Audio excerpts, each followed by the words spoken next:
Ah, Christmas is just around the corner. I love Christmas. It's my favorite time. Okay, we know who the Christmas person is in our family. I know it's a few weeks away. And yet, what I decided, because I've lived, the Christmas past, destroyed the Christmas present. Not this Christmas present, but, Christmas in the past of the present.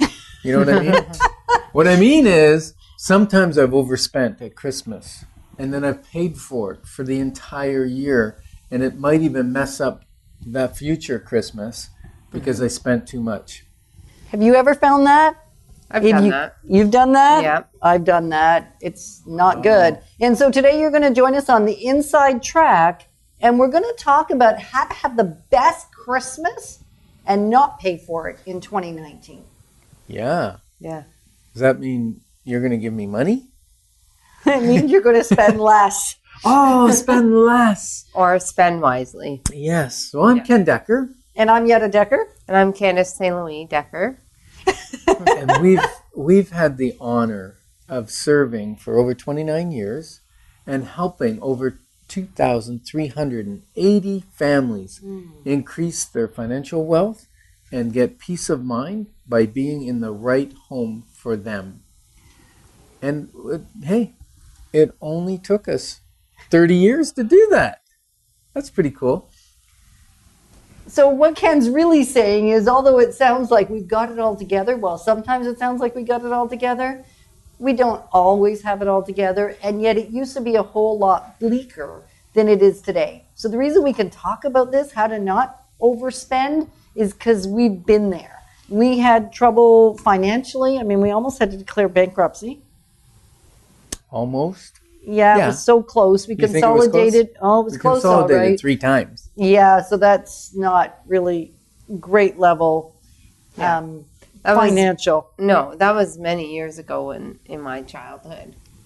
And things have improved because now my mortgage broker checked my credit score. And she said she hadn't seen one that high before. So that was pretty exciting. So even if you've had some things that haven't worked well for you in terms of the finances, or even you've had other Christmases, or even this one, you're thinking, I'm already in a little over my head, there is ways to get out of it so that you can make amazing decisions moving forward. And that's really what we want to help you with, because we had to help ourselves figure it out. We took classes, we took counsel from other people, we learned how to do it so that it didn't cost us all the time. Mm-hmm. Yeah. And you might say, well, what's this got to do with real estate? And yet, how you live in your home is all about real estate. It is. It's all about your life and having a great life. And I remember times where we would take a trip, and you probably remember the trips because you went with us. But we'd take 2 weeks off, go around Christmas and New Year's when it's the most expensive time because the kids were on holidays. And what you probably didn't know was that we would end up paying for that for a year. Well, not years, but for a long time, usually until June or July, because in our real estate industry, that's one thing, is we get usually more income in the summer than we do during the winter months. So we would put it on credit. And although we maybe tried to find the best price for a trip or expensive toys and different things, what happens is when you add the interest, it's no longer a deal. So interest will get in your way all the time. So one of the tips is, in fact, to look for a sale. Look for deals, look for opportunities to pay less for something, and yet if you don't have the money to pay for it at all, then it's really not a deal at all. Right. Mm-hmm. Mm-hmm. And when I go into a store, where do I head, Candace? To the clearance section. Right to the back. Because all the new arrivals is in the front, and they're at full retail usually. Yes. And so I head to the back. And the nice thing is when you don't need it right now, like even shopping for Christmas in the spring, like early spring, end of winter, is when they're clearing out all the winter clothing because all the new stuff has come in. And if you buy it for next Christmas, it's thinking ahead. And yet, if your kids aren't growing, you can't do that if your kids are growing. Or maybe you can. You just have to Estimate. guess. Yeah. You estimate. You got a whole assortment. You can figure out what size they'll be in next Christmas. Well, and the only struggle with that one, because I've done that a lot over the years, is then you forget, or at least maybe you don't, I do. I forget that I bought the thing and I don't have easy access to it. So then I go out and I buy again. Forgetting that you bought the first time. Right. And then you go to wrap. And then there's too much for one child and not enough for the other one. So you got to go back out and spend more money to level things out. Yeah. So a good storage area, if you want to start your Christmas shopping early. It was interesting. I saw someone, forget what they called it, something about their Christmas chest or something like that. But really what it was underneath the stairs of their home going down to the basement, they put a lock on it and they secured it. And that's where they hide all their Christmas presents throughout the year, is they just gain them. And when they find the deals, they put them in there, and then the kids don't have access to it or other people. Yeah. What a great idea. Yeah, because I know you hide a lot of yours in your walk-in closet, and then children find them. They found them. They know my drawers now, and they know all my hiding spots, really. I don't have any. The other spot we've done before is the ceiling that's suspended in the basement. Sometimes you can put something up there. Hopefully your kids aren't listening to this show. Spoiler alert, spoiler alert. But there's all different places. You could put a lock on your furnace room door. Yes. But the funny thing is, then you forget, because you hide these things in great places. And then, like the other day, I remembered I had bought your present, Mom, a few months ago, and I can't find it anywhere in my house. And I know it's perfect, but it's somewhere in there. I'm gonna call you a squirrel. Yeah, squirrels hide way more food than they need because they can't remember where they put it. Yeah, so there is a benefit to being organized and to plan ahead for Christmas for sure. And that is one of the insights, is plan ahead. Actually plan, and then get agreement from other family members as to what Christmas is going to look like. Are you going to draw names? Are you going to only make gifts? What is the agreement between family members, especially extended family? Even within a nuclear family. It can get quite heavy for presents very quickly. So, for example, there's five different love languages, and my top is gift giving. So I love to give gifts, and I like to get them too. And yes, really, you do. Yeah, and really thoughtful gifts comes along with that as well. And so if I don't get a gift for almost everybody in my life, I feel like I didn't do it right in the way I love them, to show them love and appreciation. So that one year it was every person at my kid's school, including the janitor. I didn't want him to feel left out. The receptionists, the principals, the teachers. And then you go into staff at work, and you go into family and cousins and everyone else in your life, friends. I'm going broke just listening to you. Right? And so it can get, and then one year there was a family that was in need, so I did an anonymous gift with some people. That could be something else that you're saving up for, is to support someone else to make their Christmas a little bit brighter. But one of the ideas we did for all the teachers one year in the school was my kids created things. So we did a little thing on traditions. We wrote them a card, and we said, this is a tradition in our family. We make candy canes out of pipe cleaners and beads, which Mom taught me when I was a little kid. So my kids have been doing it. And it's an ornament to hang on the tree. So we gave them each one of those. We bought a Christmas pickle that was a decoration for the tree, which was a new tradition for them to start. Things like that. So just a few small items, but the thought really counts. And if that's not even in the budget, then maybe it's just a card of appreciation and how that person has shaped your world differently by knowing them. Right. So setting expectations. What I realized was the gifts. As I was preparing for the show, gifts are given at this season. It's kind of a worldly tradition, and yet it's based off of the wise men that came and bore gifts for Jesus for his birthday. Am I right? Yes. Yes. And what we sometimes forget is those wise men brought valuable gifts, but they were also kings. They were extremely wealthy. There were people that came and just gave praise and gave honor to the Messiah and didn't bring anything of a monetary value, right? And sometimes we think when we're going over to someone's home, oh, I need to bring a host's gift. That's one of Yetta's favorite ones, right? I need to bring something. And yet maybe you don't. Maybe you do. Maybe you bring some food. You ask them what you can do, potluck, or can I bring a dessert or whatever if you're going in the holidays. And yet your presence and enjoying them and the things you say of affirmation to your friendship with them is way more valuable than any trinket or candle or whatever you could have maybe brought. Yeah, and yet books are a great thing to give. We sometimes bring books as a gift. And it's also knowing the people. When you know, as in Candace's life, gifts are important to her. So to be able to go for a visit and bring her something makes her happy, makes her smile. And so it's really just getting clear, because some people really don't even appreciate it. Some people just want the time. Yeah. That's their love language, and they just want the time with you over the holiday season. Okay, you've hinted at it a couple of times with Yes. the love languages. Yes. You've given two of them, quality time and gifts. Gifts, yep.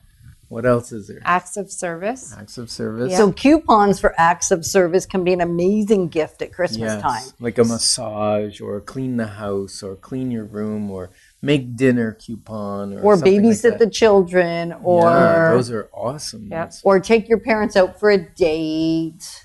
Or go on a date and I'll watch the kids. Yeah, things like that. No hints. No hints here. None at all. So we're both coming at it with some good ideas. And So we still don't have all 5 love languages. I know. I'm just still thinking about the timepiece, because you could also volunteer your time at something as a gift. Yep. We didn't really talk about that as a gift, and yet that could be an amazing gift, volunteering time, even in a kid's school in one of the classrooms.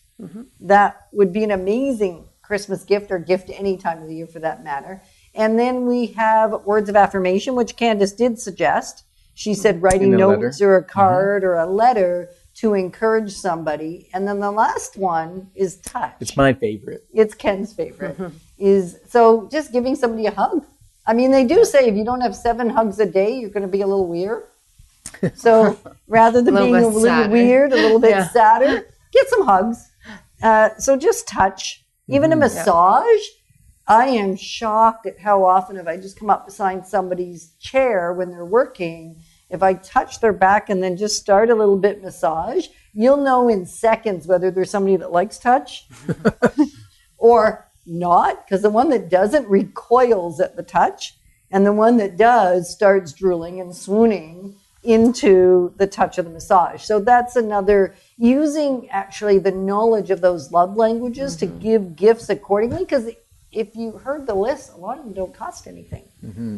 They're free from a monetary perspective, and some of them cost time. I suppose they all cost time to some degree, and yet time is a gift that people generally really appreciate. Yeah, and I think children appreciate it more than we as adults really understand.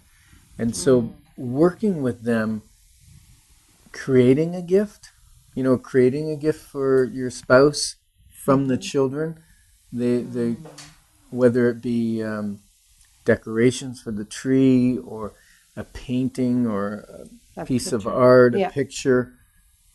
Kids love giving that sort of thing to a mom or a dad. It was interesting now that you mentioned that. Yes, the other day I woke up and the kids were awake before me, the little ones, so 6 and 8, and they went into my Christmas area of my office closet, and they wrapped up gifts for Sasha and I, my husband and I, and they woke us up to, we made presents for you, and a big mess, of course. But it was the thought that counted, and they were getting into the spirit. And so then the littlest one was like, here, Daddy, open it up.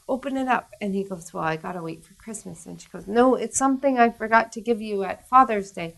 And he goes, okay. And so in my office, I also have storage bins of their keepsakes, of report cards and things that they've made.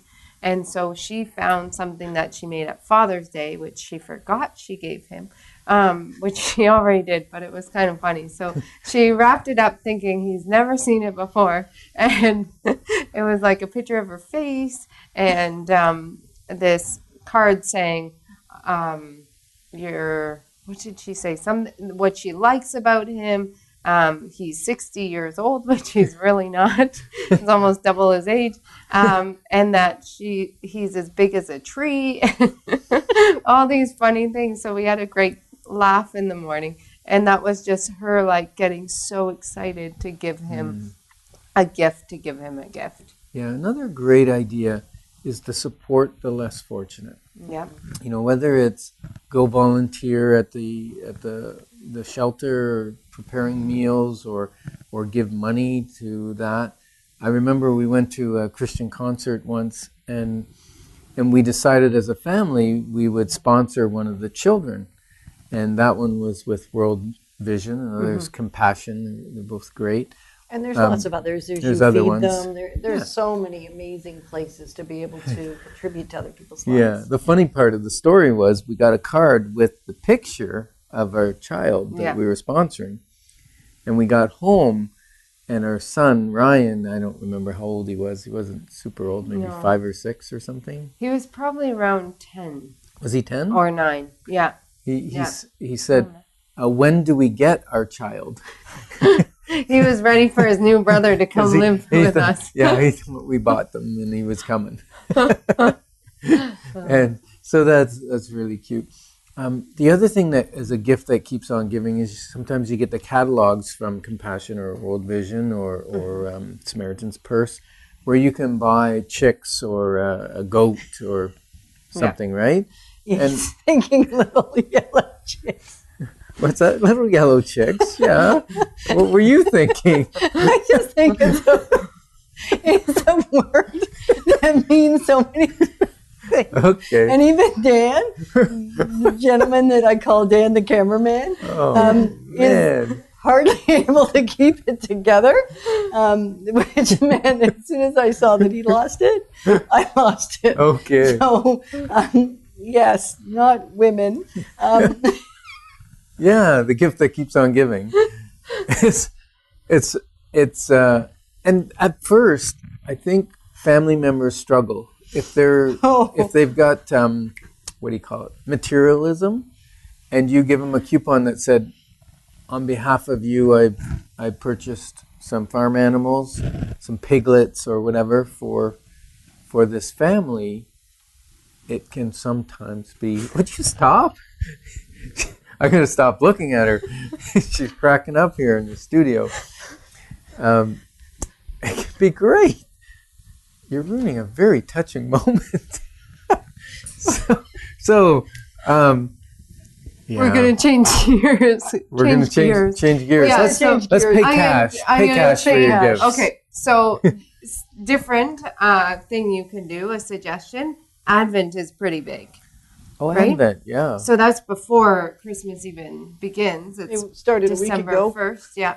So what usually happens is you wrap little presents up for your kids and they get excited, or they get the chocolate calendar if they can't have chocolate. Or the Lego calendar. Lego I've done There's for my Lego kids. calendar? Yeah, but it's very costly. It's $30 for a Lego calendar instead of Wow. like a $2 chocolate calendar.